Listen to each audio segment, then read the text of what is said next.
my name is Penny and this is Penny's Art Emporium, and I've been asked to make a video to show how I mix my paints for my paintings. And I have got these lovely Amsterdam pearl colours here that I plan to mix up for a painting that I've planned. So I thought, as I've got to mix all these colours, I would show you how I do it. So to start with, I have this Ottawall Floetrol, which I get from Amazon. It's a little bit thicker, I believe, I've heard people say, than the Australian or the American Floetrol, but I get on really well with this.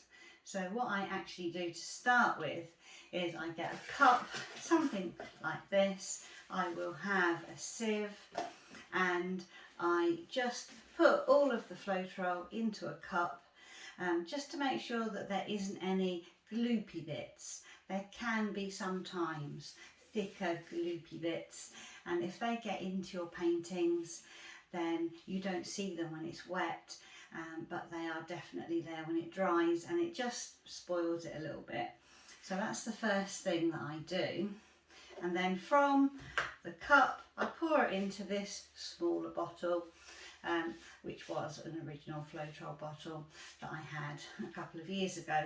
So I know that all of my Floetrol that's in this bottle doesn't have any gloopy bits. There's not always gloopy bits, but sometimes. So I always mix my paints in bottles because I find that that's a really good way to store them. So I will get out one of these.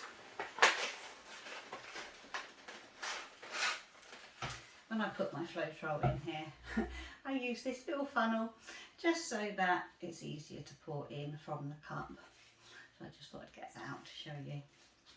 So these look really sweet, these pearl paints. So I'm really looking forward to using these. I've seen a few people use them on YouTube, and they give a really nice iridescent shimmery effect, and I've got a painting in my head that I want to do.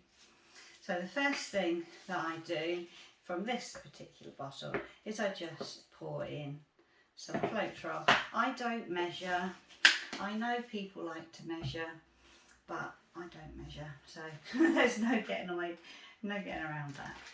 So this one is a pearl violet. I haven't checked to see if these, no, they don't have little metal little bits on. So these are tiny little tubes. So I've probably put about a third of the bottle in there, and then I'll put that half a tube of this in. So there's probably a good 2 parts Floetrol to 1 part paint in there. And then I put the lid back on and I just shake it really quite a bit to mix it all up. I know that this isn't measured and I know it's not precise, but I find that you want different thicknesses for different paintings, so there isn't one thickness and one recipe that is going to work for everything. So it really has to be to the consistency that you want for your painting. So once I have mixed that all together, I can see how thick it is in here, and it's quite thick. So then I add, this is just normal tap water, and I just really add it to the consistency that I want it to be for the particular painting that I'm going to do. And the particular painting I'm going to do this time, I'm going to have it relatively thick, not as thin as for a Dutch pour. And I don't find it matters for my own paintings if the thicknesses of the paints are different. I don't, you know, for me, I just don't find that that really matters that much. So that is that one. I might just add a little bit more water. And the thing is, if you don't add too much water to start with, if you were doing a Dutch pour at a later date, you can add more water to it and make it thinner if you want to. If you make it too thin to start with, you can thicken it up with more Floetrol and more paint. So so that's what I tend to do. And then, I mean, this particular one is Pearl Violet. I have got some labels here, and for these pearl paints it will be quite important for me to write on them what is in the bottle, because I won't be able to tell when they're mixed up because they all look white.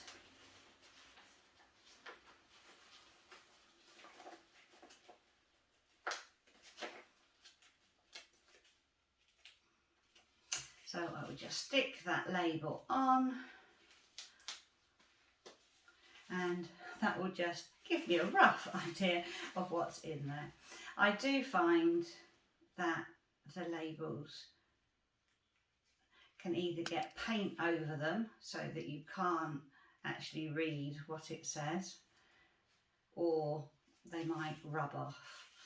So every now and again I just have to touch them up just so that I know what's in there.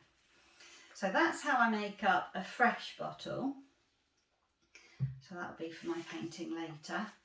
And I have got some here which are already made up, but I'm getting a little bit low on.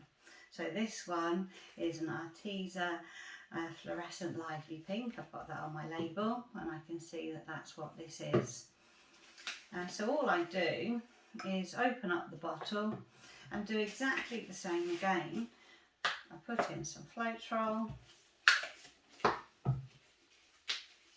put in some of the paint, which again I don't measure,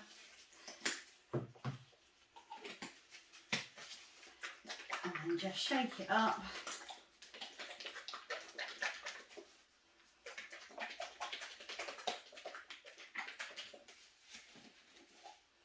And then I will just add a little bit of water to that because I can see that it's a little bit thick. Some paints and different brands are thicker than others, and that's another reason why I don't measure.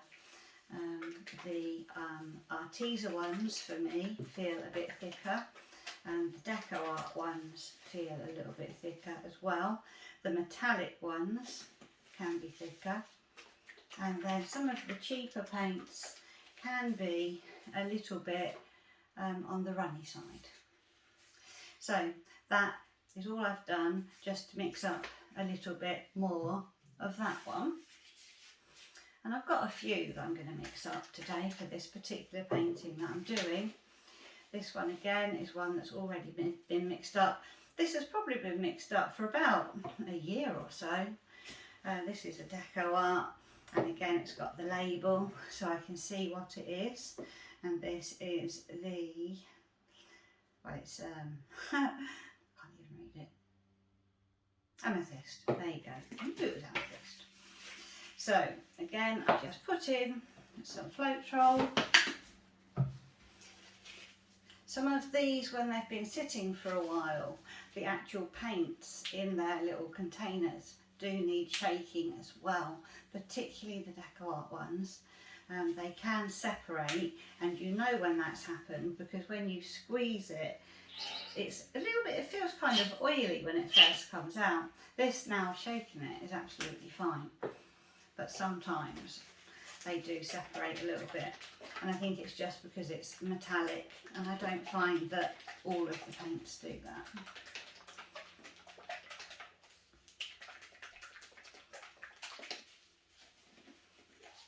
So again, I've just mixed that in. It doesn't take a lot.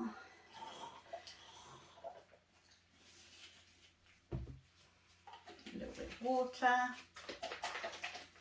and mix it up again. And that is as simple as it is. That's all I really do.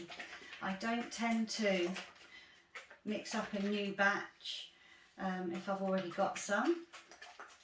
If I think for some reason that the bottles are not so good, then I might either rinse it out or throw it away and mix up a completely new bottle.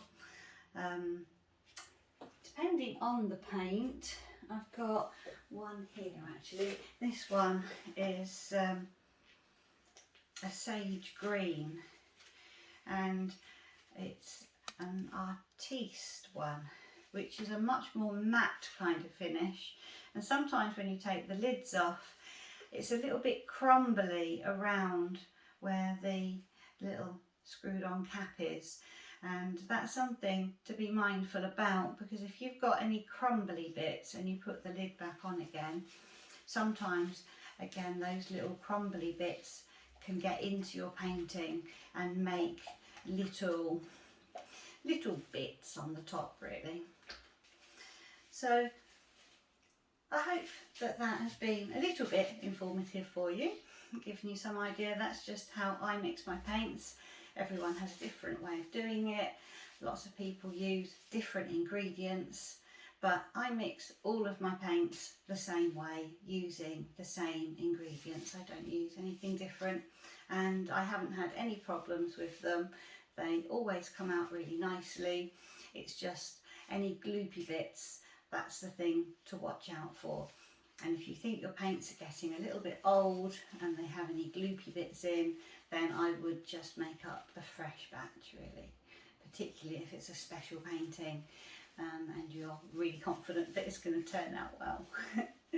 So I hope you enjoyed that. I shall carry on mixing up these lovely pearl paints, and there will be a painting coming along very soon, which I'm really excited about. So thank you for watching, and I'll see you again next time.